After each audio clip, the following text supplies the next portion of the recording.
What we should do is stop calling the American bishops bishops and start calling them homophobes. Father Akis has been a Roman Catholic priest for 4 decades, but he's been gay for longer than that.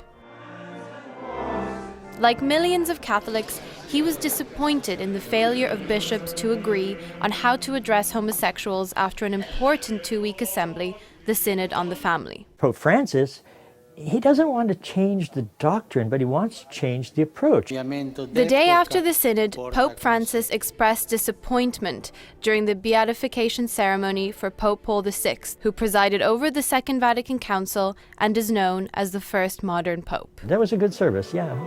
Akis left his original diocese 33 years ago, and his sole ministry is at a congregation called Dignity, a network of LGBTQ Roman Catholics, including lay people and clergy, with thousands of members across the U.S. Since 1968, that was one of the first statements that the American bishops put out that said we should welcome gay people.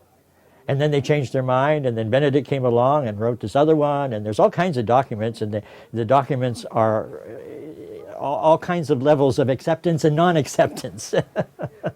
So we're right now in the Protestant church where Dignity has been holding its weekly Sunday Mass for years. The choir is rehearsing, and I'm sure a lot of people will be reacting to what's happened this weekend in Rome and the Synod on the Family. Bless their hearts. I mean, fine, continue right on. It's about time.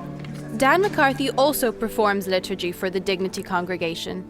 He says he's been around too long to rely on church hierarchy for guidance about identity and morality. I've been homosexual for 75 years and a priest for about 48 years, and it's no longer a novelty to me. It's like saying to Barack Obama, how can you be black and president? The core group of Dignity's New York chapter share McCarthy's views.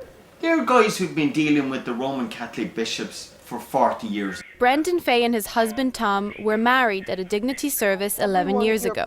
We personally may not need the affirmation because we have found that among ourselves. He's an LGBTQ rights activist who made a documentary about a Jesuit priest named John McNeil, founding member of Dignity, whose 1976 book, The Church and the Homosexual, argued that Christianity should welcome gays. In Scripture, there is no condemnation of a loving gay relationship.